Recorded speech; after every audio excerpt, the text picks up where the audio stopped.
तो बच्चों आज हम पढ़ेंगे हिंदी का हमारा एक टॉपिक है कारक। क्या पढ़ेंगे? कारक। कारक किसे कहते हैं? कारक की बात करें तो कारक की परिभाषा, सर्वप्रथम परिभाषा, कोई भी चीज़ को हम जानने से पहले उसकी परिभाषा का हमें ज्ञान होना जरूरी है। तो कारक का सही शाब्दिक अर्थों में अगर हम सामान्य भाषा में अर्थ प्रकट करें तो कारक का अर्थ होता है किसी दो शब्द या अन्य शब्द हो, उन्हें जोड़ने में, उनका सही अर्थ प्रकट करने में जो चिन्ह प्रयुक्त किए जाते हैं उन्हें कारक कहते हैं। तो यानी कोई भी शब्द हो, उन्हें जोड़ने का जो कार्य करता है वो कारक होता है। जैसे कारक की बात करें इसकी परिभाषा की, तो क्रिया को करने वाले या क्रिया को करने में जो सहायक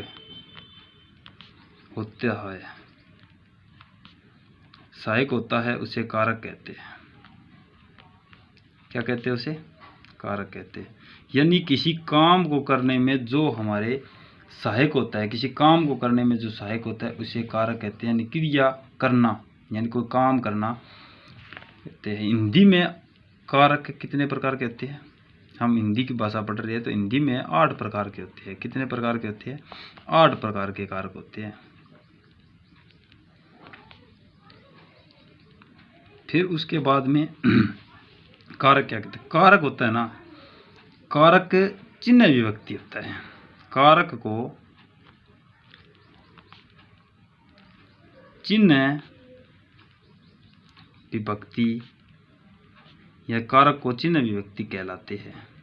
कारक होते हैं जो चिन्ह विभक्ति कहलाते हैं। चिन्ह विभक्ति यानी जो बीच के अंदर कोई शब्द है उनको जोड़कर उनको जो कार्य की हमें कार्य की दिशा निर्देशित करता है वो कारक होता है। और कारक 8 प्रकार के होते हैं। संज्ञा या सर्वनाम पद का संबंध वाक्य में प्रयुक्त अन्य शब्दों तथा क्रिया के साथ किया जाना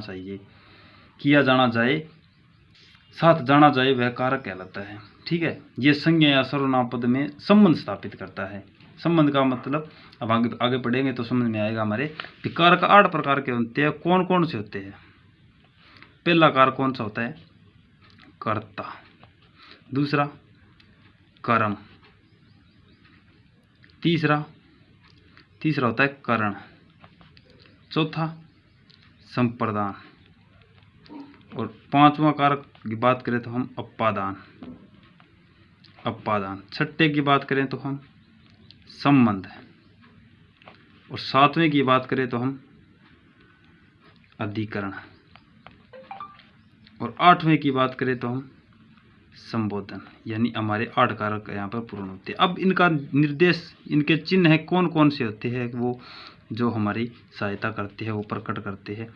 कर्ता ने से प्रयुक्त होता है। कर्ता ने कर्म को करण से का अर्थ यहाँ पे सहायता होता है। यानी कोई सहायता के अर्थ में प्रयुक्त होता है तो वो करण होता है। संप्रदान के लिए या अन्य अर्थ प्रकट करते हो, के लिए या को या के वास्ते। ठीक है, उदाहरण हम पढ़ेंगे आगे, अब आपके समझ में पूरा आ जाएगा। अपादान का अर्थ होता है से मतलब अलग होने की स्थिति में। अलग मतलब पेड़ से पत्ता गिरा मतलब पेड़ से पत्ता अलग हो गया, तो अलग होने की स्थिति संबोधित करता है। फिर आता है संबंध की बात करें तो का, की, के या रा, री, रे अर्थ में प्रकट करते हैं। फिर आता है अधिकरण की बात करें तो में, पर, पे अर्थ में प्रकट करते हैं। संबोधन का होता है हे, ओ, अरे। अचानक से जो कोई अभिव्यक्ति होती है ना, जो शब्द आते हैं डर की स्थिति में या कोई आश्चर्य होता है तो हम संबोधन का कार्य प्रकट करते हैं। अब इसकी समझने के लिए इसकी एक ट्रिक बनाई गई है, तो वो ट्रिक से आप ज़्यादा अच्छा रहेगा आपके लिए समझना, उससे आप सभी कारक आ जाएंगे। तो देखना इसकी ट्रिक। अरे मतलब किससे संबोधन होता है? संबोधन हुआ है, संबोधन कारक आ गया। फिर चंदू की किसकी? अरे चंदू के संबंध में है। के मतलब संबंध कारक। पहले संबोधन आ गया, अब आ गया संबंध। फिर आता है चाचा ने मतलब कर्ता कारक। चंदू की, किसकी? चंदू की मतलब संबंध पे फिर और आ गया। काके की संबंध में आ गया। फिर चाची को मतलब कर्म कारक आ गया। फिर आ गया चाइना से। अरे संबोधन चंदू के चाचा ने चंदू की चाची को, कर्म कारक चाइना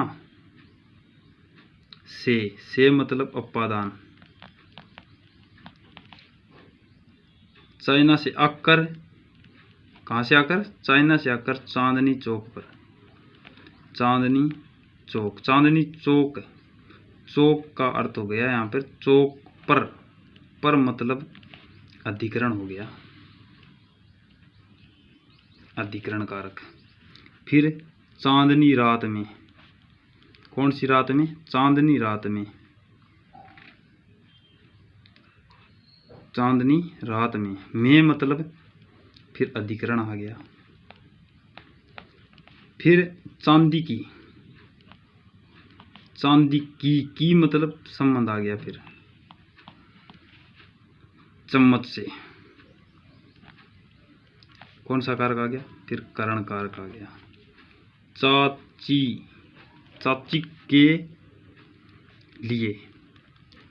के लिए शब्द आ गया तो किससे है? संप्रदान, चटनी चटाई।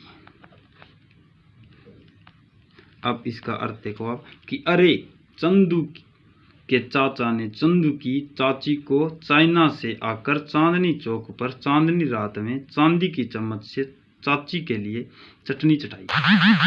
तो इसमें सारे कारक आ गए। ठीक है, फिर बात करते हैं हम पहले कारक की, कर्ता कारक। कर्ता कारक कौन होता है? मेन होता है जो कर्ता, कार्य करने वाला। इसे किससे संबोधित करते हैं? ने से। तो इसके परिभाषा के रूप में अगर आप जानते हैं, हम बात करते हैं क्या होता है कि संज्ञा व सर्वनाम का वह रूप जिसके द्वारा क्रिया के करने वाले का बोध होता है, अर्थात क्रिया को करने वाला ही कर्ता कारक कहलाता है। ठीक है, मेन बात आ गई। क्रिया को करने वाला कौन होता है? कर्ता होता है। उदाहरण है इसका, जैसे राम ने गाना गाया। किसने गाना गाया? राम ने गाना गाया। ने आ गया शब्द तो कौन सा कारक हो गया? कर्ता कारक हो गया। ठीक है, फिर एक उदाहरण और देख लेते हैं इसका। राम गाना गाता है। कौन गाता है? राम। गाना किसने गाया? गाना किसने गाया? गाना किसने गाया? राम ने गाया।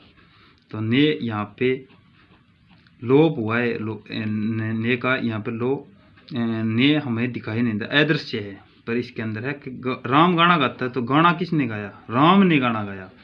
तो यहाँ पे इसके अर्थ में ऐसे आता है तो भी कौन सा कारक होगा? कर्ता कारक होगा। अब दूसरा हम पढ़ते हैं कर्म कारक।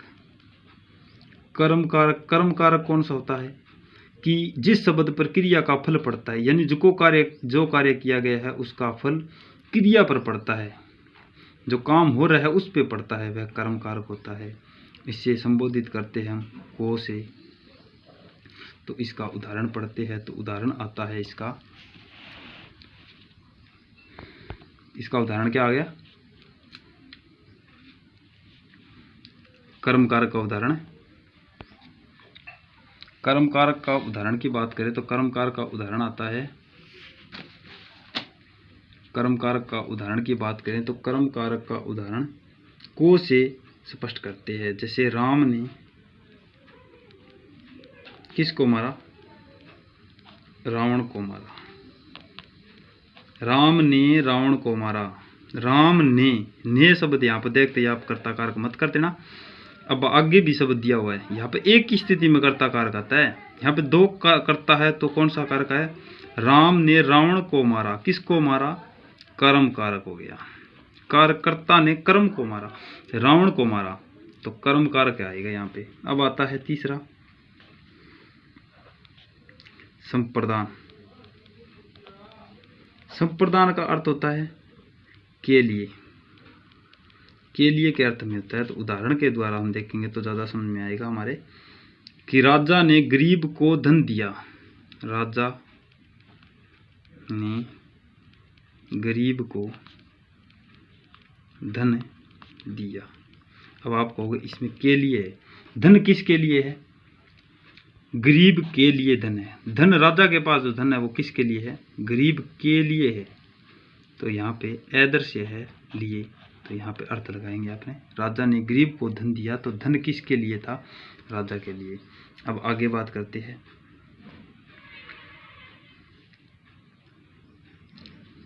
दिनेश पिता के साथ, दिनेश पिता के साथ बाजार गया।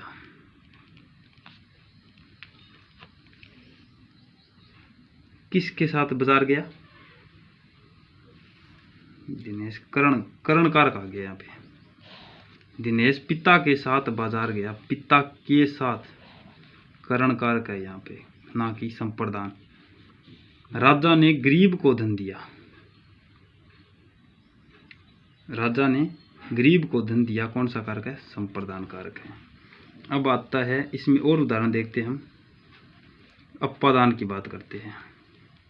अपादान कारक, अपादान कारक की बात करते हैं तो इसका उदाहरण होता है अपादान उदाहरण का, कि जिस वाक्य के द्वारा किसी व्यक्ति या वस्तु का किसी अन्य व्यक्ति या वस्तु से पृथकता का बोध हो, अलग होने का बोध हो, एक व्यक्ति से दूसरे व्यक्ति से अलग होने का बोध होता है, तो वो कौन सा कारक होता है? अपादान। जैसे पेड़ से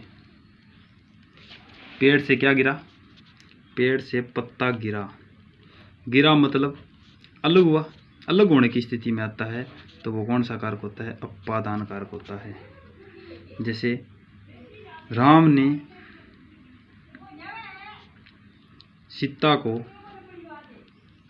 पुस्तक दी मतलब सीता की पुस्तक थी वो, राम की पुस्तक थी वो, सीता ने ले ली। तो राम से पुस्तक क्या होगी? सीता के पास चली गई, तो वो क्या होगी? अलग होने की स्थिति में हो गई। तो यहाँ पे कौन सा कारक आएगा? अपादान कारक।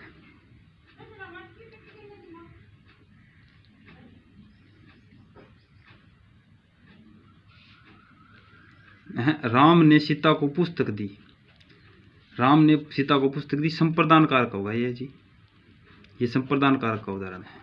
ठीक है, ये अपादान का मत समझना, ये संप्रदान का है।